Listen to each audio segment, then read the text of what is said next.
get a copy of what you do in your presentation tonight. I'll send you the Dropbox. Okay, great. Is there a reason why we didn't get this information in our packet for this meeting?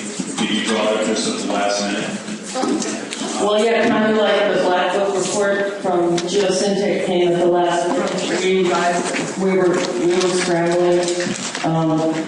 You'll notice that some things were taken out of respect for the data and what we figured at the last minute. We just put slides up. The correlation study itself was done, and that's what we based the whole report on. I didn't know, maybe it's my ignorance, but the report was what we based the slideshow on, and those other slides were to help clarify what we were doing and where the data was coming from. All that I think that last slide that Frank put up was in the report.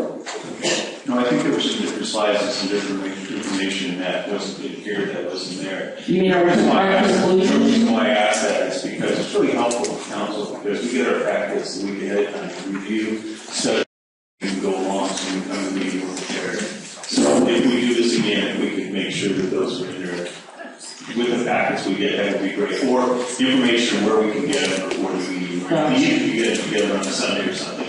Even the conclusions and all that stuff too?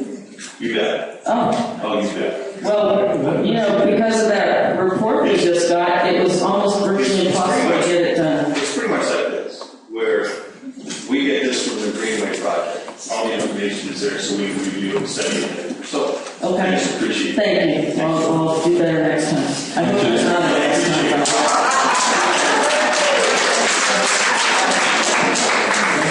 I just wanted to say that the basic thing was all in the report. You know, we had just presented it in a different combination.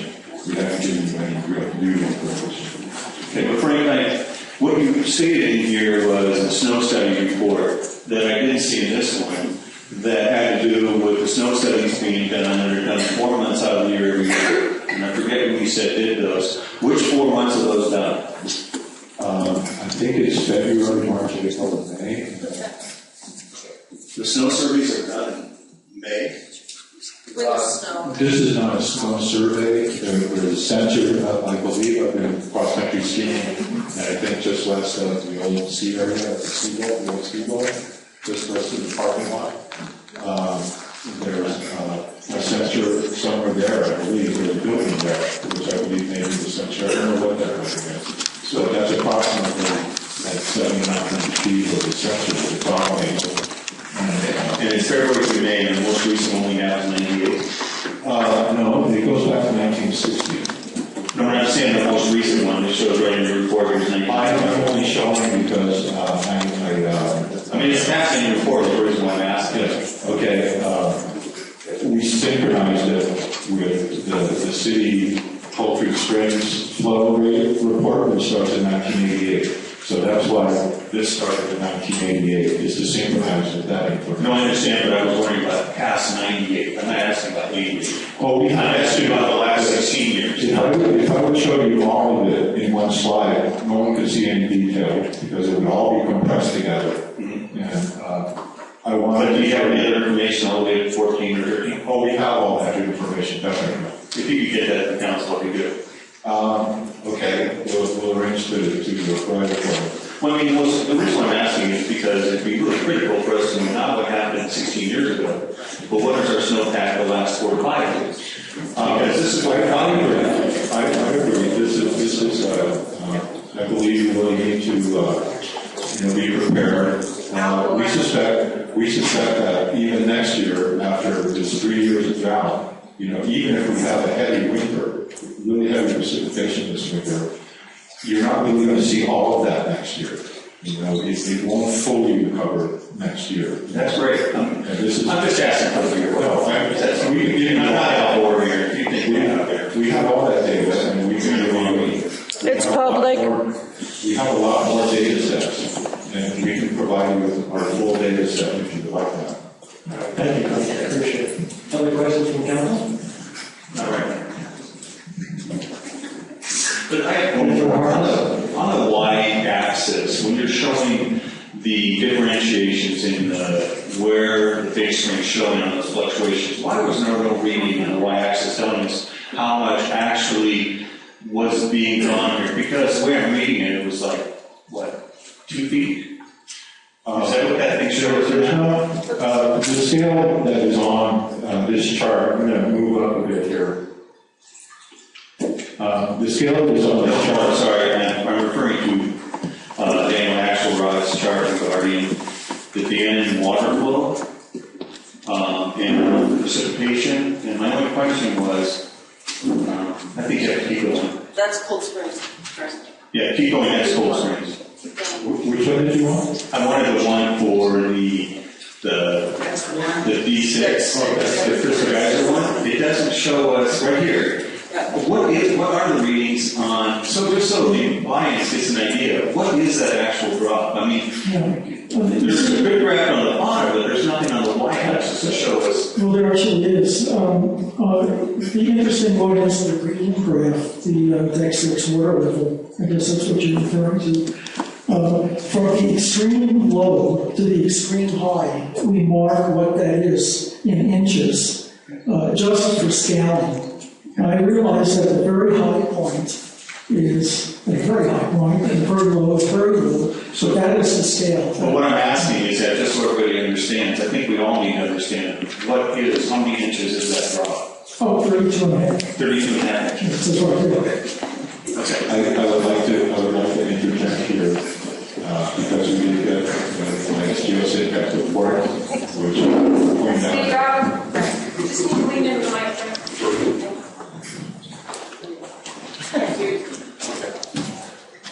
I would like to point out that this is the information that we received from the Regional Water Quality Control Board, which this figure is based on.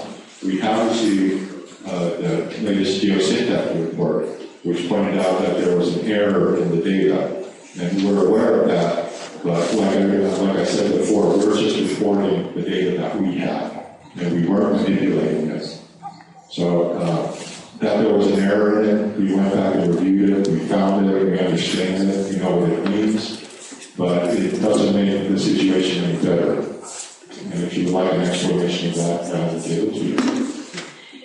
What I'd like to say too is this is the report we're referring to that we all got, well, not we all, last Wednesday from Geosyntec. And what they're saying is that the data that is at the Regional Quality Water Board that everybody is supposed to rely on has errors in it. And it was a calculation error.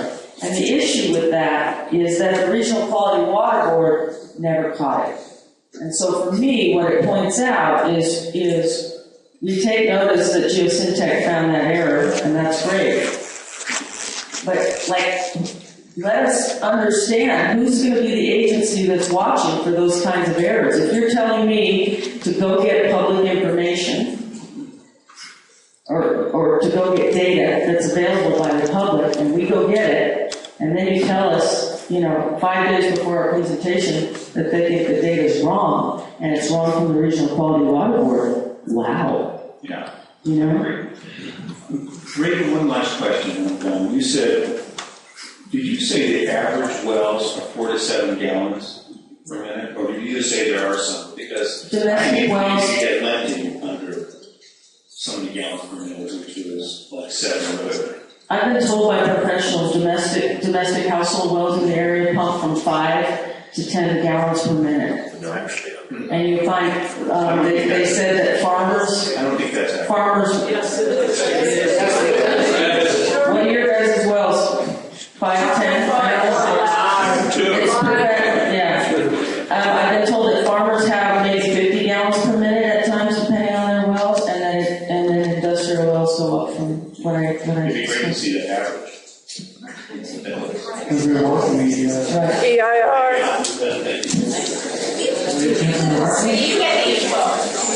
City Council. We don't have wells in the city. I'm going to turn the floor over to Councilmember Harkness for some questions. Thank you. Very good, Dan. Frank?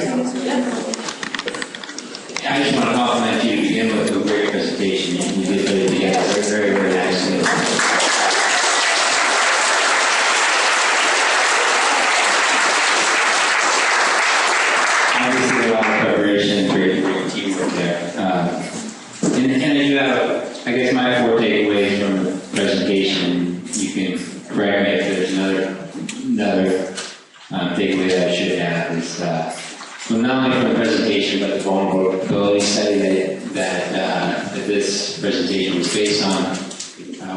One takeaway specific to Cold Springs is that it is very seasonal. And we do see a very seasonal fluctuation 1 to 1.5 years after snowpack.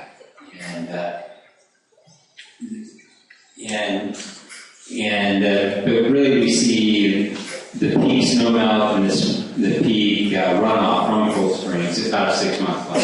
I guess that's the second takeaway. Third takeaway is that in terms of your analysis that you've done, it's not necessarily snowpack, but rather precipitation model that is the best indicator. That's where your best correlation came from. Is that correct? That's correct. We've been discussing that a lot in our group, and we completely agree precipitation is a much better measure than snowpack, because snowpack you can count the same snowflake many times. Right, and that makes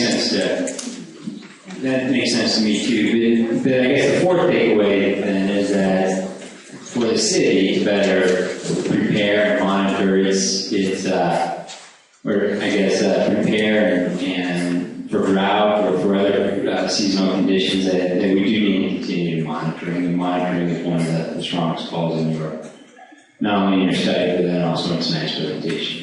Is there another takeaway that I should have, or is that? I know there was a lot of calls for information and for additional monitoring, but any other major takeaways? Well, I think just that, a real water balance study would help us know total input and what we estimate the output to be for users, for the city, for creeks and springs, and for the fisheries and that type of thing. So, water balance. Water balance, total supply versus total demand. Right, Yeah. to know if we can do it safely. And actually, what you initiated here is actually a study, or a piece of a study that's been proposed by CalCrowd through our Department of Water Resources grant.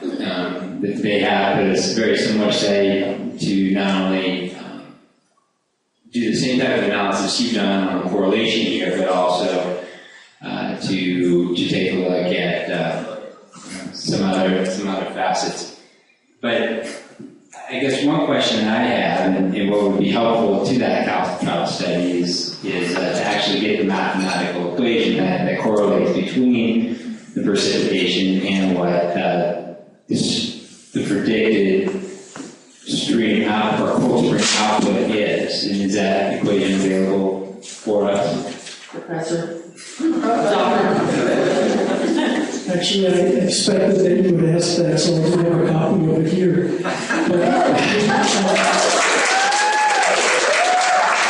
But we should discuss it because it has a lot of funny notation.